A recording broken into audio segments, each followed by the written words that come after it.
Okay, moving away from quartiles, now let's look at percentiles. And remember in 2.1 we created ogive, but I think for data assignment I did create it in an ogive using cumulative frequency distribution and not really cumulative relative frequency distribution, but this is what it is. They're using percentiles, so starting from 0% going all the way up to 100%. See, the ogive is going all the way up to 100%. So let's read this ogive. What do they want? They said the ogive, oh my mouse, the ogive represents the cumulative frequency distribution for SAT scores of college-bound students in a recent year. What test score represents 80th percentile? Okay, take a look at this picture for me. I'll make it a little bit bigger. 80th percentile. So here's the 80 right here, right? So you follow the horizontal line, and here is the dot. Here's the dot. So we're going to go down to the horizontal axis and see that it's about 1250, I'm thinking 1250-ish, because it's in between 1200 and 1300. But that's how you can just read this ogive and answer the percentile question. So the score is 1250. What test score represents 80th percentile? 1250. We can say that about 80% of the students scored lower than 1250 on this SAT. Okay, what's this slide saying? From the ogive, you can see that 80th percentile score, percentile correspond to a score of 1250. Okay, this means that approximately 80% of the student had an SAT score of 1250 or less. Okay, so I like how this picture is, this example is relating what you learned in section 2.1. And I remember putting this on your test. Yup. Okay, let's see. Let's talk about how to find the percentiles, not just reading it this time. Okay, the percentile that corresponds to a specific data entry. Okay, so what if they gave us like the SAT score and asked you to find the percentile? So for example, say that Sue got 1500 on her SAT. 1500. And I want to know what percent of the people did worse than me. Okay? Like, does that make sense? Like, what percent of the students had scores lower than my score? Okay? Because the higher the percentile is, the more people or more value that are below that point. Okay? Like, for example, like I take my little daughter to doctor's appointment, and the pediatrician often tells me that my daughter's head circumference is at 98th percentile. What does that mean? Well, that means about 90% of the babies of the same age have smaller head circumference size compared to my daughter. Okay?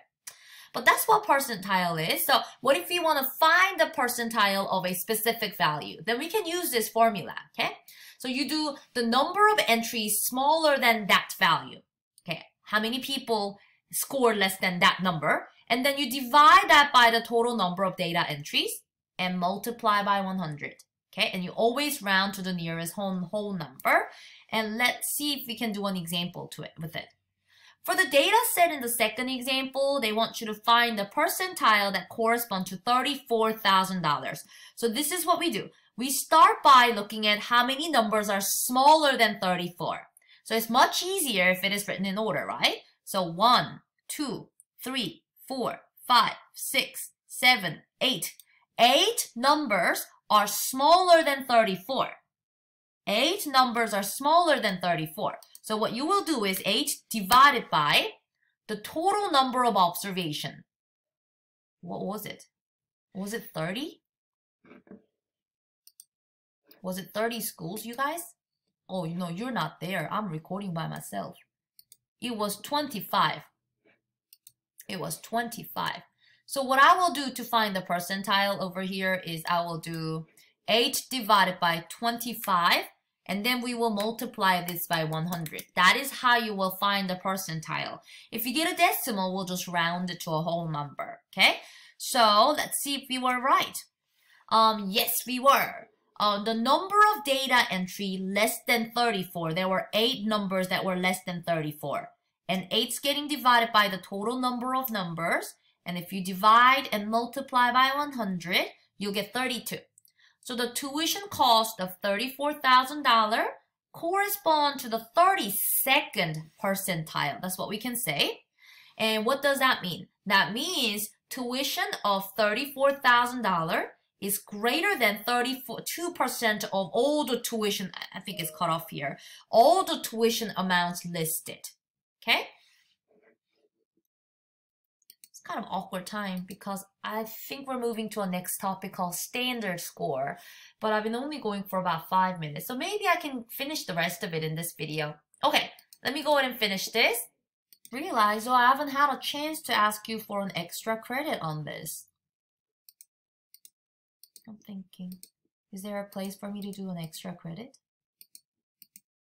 Well, we'll see. I may just create one. Okay, so let's go on.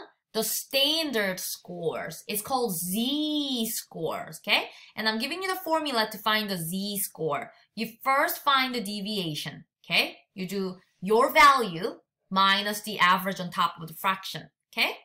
Your value minus the mean. Okay, so if your test score was 90 and your class average was 70, you do 90 minus 70 and that's your numerator. And you will divide that difference by standard deviation, okay? Often problems will give you the standard deviation. If not, I may ask you to find it yourself because you guys know how to find the sample standard deviation using StatCrunch. So one of the problem on practice, the test, the free response section that I will also go over, has a problem like this. I'll ask you to find the z-score of Groot and who was the other superhero? Yoda. Yeah, Yoda. I'll ask you to find their z-score, but you will have to do Yoda's height minus the average height, and you need to divide by the standard deviation. So we'll do those extra practice problems on other video, but let's look at the examples they have here for us. But if you do that, you get something called a z-score, and this is also called standardized score. Okay, z-score represents the number of standard deviations a given value x falls from the mean mu. Okay, now remember, it's very unusual for us to see a data value that is outside 2 or even extreme 3 standard deviations from the mean. So z-scores are actually talking about how far away your data is from the mean, and they're using standard deviation. So we should be able to look at the z-scores and identify if it's an outlier or not, okay? So z-score also identifies position and potential outliers, like I just said. Z-score is an observation. For an observation is a number of standard deviation that it falls from the mean. So listen, if a z-score is positive, maybe that may be the next thing, yeah.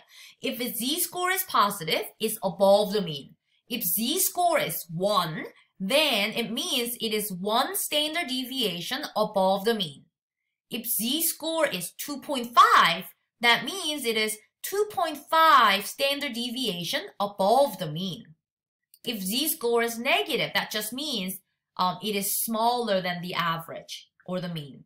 So z-score of -3 indicates that it is 3 standard deviation below the mean. Okay? So using these z-score as outliers, okay? If you have a z-score, if you calculate the z-score and it comes out to be smaller than -3, -3.1, -4, anything smaller than -3, we're going to call it an outlier. Or also, anything greater than 3. So basically, if it's outside that 3 standard deviation interval, those are going to be outliers. And this connects with what we talked about in class today, right? The empirical rule, guys. Within 3 standard deviations from the mean, we're going to have 99.7% of the data. Almost everybody will be within this 3 standard deviation. So if you are outside that range, you're bigger than 3 or the z-score is smaller than -3, then we get to say, yes, it's it's an outlier. So this is the second method that we are talking about. The first method involved IQR. The second method is using z-score. Both of these methods, you're going to have to do some calculation, but let's try one. Let's try to find some z-scores here. The mean speed of a vehicle along a stretch of highway is 56 miles per hour. Highlight that. When you are finding z-score, you will need the mean and the standard deviation. So whenever you see the mean and standard deviation, circle those numbers, please. And with the standard deviation of 4 miles per hour, I need to highlight this. Mean is 56. Because you know, guys, when you are doing your math problem, word problem, you need to know the keywords. Like, what are the keywords that you really need to focus on? So the mean is 56, standard deviation is 4. We need these two numbers to find the z-score. All right, let me go back to the present mode. You measure the speed of 3 cars traveling along this stretch of highway at 62 miles per hour. That person's going fast. All right, listen. 62, this one car is going fast. Faster than the average. So what we expect is this car will have a z-score that is positive. Because the 62 is bigger than 56. Next car is going 47 miles per hour. Because this car is slower than the average, the z-score will be negative.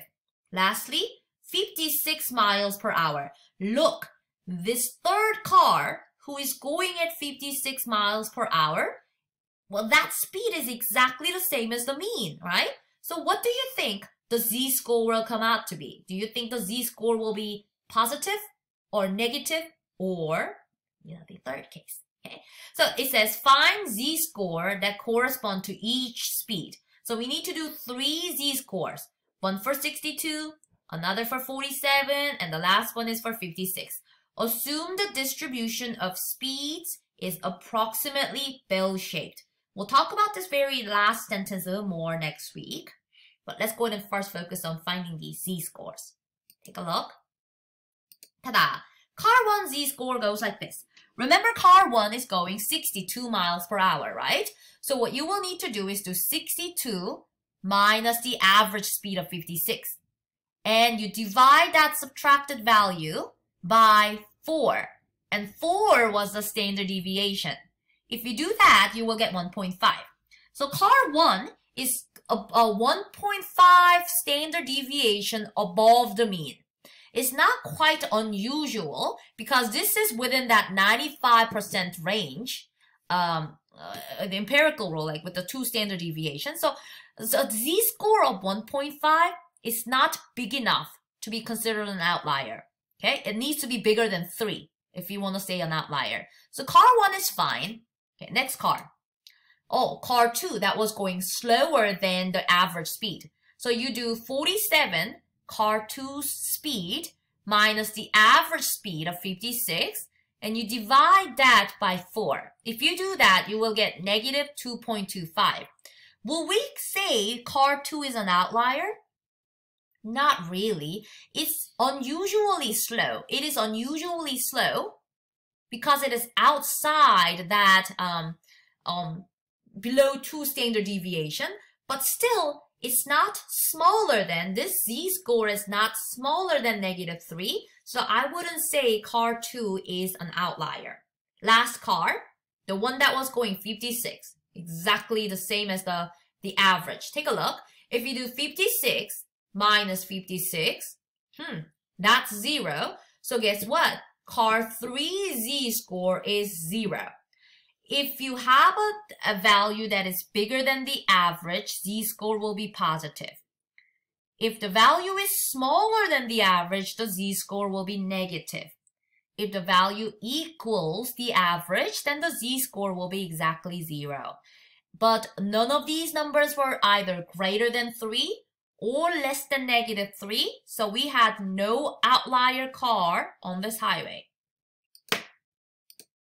Okay, we're almost done. Example. So why is z-score so powerful? It's a great way to compare data from two different data sets who has different mean and standard deviation. For example, you know how SAT scores are like in thousands, like 1300, 1400, compared to ACT score of like 27, 28. But how would you compare those two? You can't say somebody's 1300 is better than 29 on the ACT just because the number is bigger, right? You can't say a man is or woman is taller than the man because, you know, their average and their standard deviation is all different. That's when this standardized score, this z-score, comes in handy, okay? Z-score will let us compare data from two different distributions. So in this example, we're looking at men's height and women's height. Let's read this example. The table shows the mean height and standard deviations for a population of men and a population of women. We're going to believe this is real, okay? Now, as you can see, men has taller average 69.9 inches and women has 64.3 inches. So women are shorter on an average, looks like. And I can also see that this little sigma means population standard deviation, guys. Men's distribution's standard deviation is 3, and this 3 is bigger than the standard deviation for women's distribution, which is just 2.6. So men has higher average and more varied distribution, higher variation, and women have lower average, like shorter height average, and the data is not as varied or it has smaller variation. So what do they want us to do about this? Let's take a look. Compare the z-score for 6-foot tall men and 6-foot tall women. I know a couple 6-foot tall men, but I don't think I know any 6-foot tall women. I don't. And I have a feeling it's more common for us to go out there and find 6-foot tall men versus going out there to find 6-foot tall women. If a woman is 6 foot tall, I'll be like, wow, lady, you are a tall lady. But if a man is 6 foot, I'll be like, okay, my husband's 6 foot. So this is what we're trying to do. Can we say that 6-foot person, man, is he way too tall to be considered an outlier in men's population? Is 6-foot tall woman, is she considered an outlier in women's world? So what we're going to do is we're going to find the standardized or z-scores using both distributions, okay? So let's do men first. Before we do the men, notice they said 6 foot, but the data are in inches. You see that, right? So I first converted 6 foot into inches. So this is your little math 154 review coming in, unit conversion. So 72 inches because there are 12 inches in 1 feet. So I'm going to use 72 as 6-foot tall men or 6-foot tall woman. So let's do men's z-score first. 6-foot men's z-score will go like this. You take his height, 72, you subtract the average. Thank goodness it was given, right? 69.9 gets subtracted, and you divide that by 30. If you do that, you get the z-score of 0.7. This is below 1 standard deviation, okay? So I would say it's pretty normal, okay? He's on the taller side because this z-score is positive, but compared to the average, we wouldn't say it's not so unusual for us to see a 6-foot man because the z-score is only 0.7, it's less than 1. How about women? You do 72, you do the same thing, but this time you use a woman's average of 64.3 and their standard deviation of 2.6. If you do that, look at that z-score. Now this z-score is also positive because 6-foot woman is definitely taller than the average woman's height, but it is so big, it's almost 3. So I wouldn't call this lady an outlier because this number is not bigger than 3. So not an outlier yet, but then the fact that it got so close to 3 tells me this is an unusual observation, okay? Because this is above, this is outside that 2 standard deviation. So here's a solution. The z-score for 6-foot-tall man is within 1 standard deviation of the mean. What was the number? I forgot. It was 0.7. And 0.7 is less than 1. So this is among the typical heights for a man. Okay? But the z-score for 6-foot-tall woman is about 3 standard deviation from the mean, right? It was like 2.96. So this height, this is an unusual height for a woman. So even though that 6 foot was the same, when we were comparing with the rest of the men out there, and when we were comparing to the rest of the women out there, we ended up with different conclusion, okay? And we were able to use the z-scores, the standardized scores, to make these conclusions.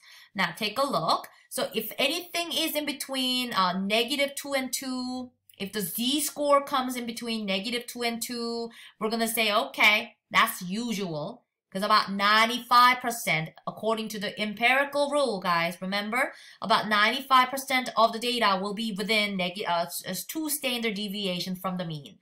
So if it's outside, well, we'll call them unusual scores. And if it's like outside the +3 and smaller than -3, and then those are very, very unusual. And in this dark red range, if you have a z-score of bigger than 3, or smaller than -3, guess what we call them? We're going to call them outliers, okay? So in this lesson, we talked about 2 different ways to identify outliers.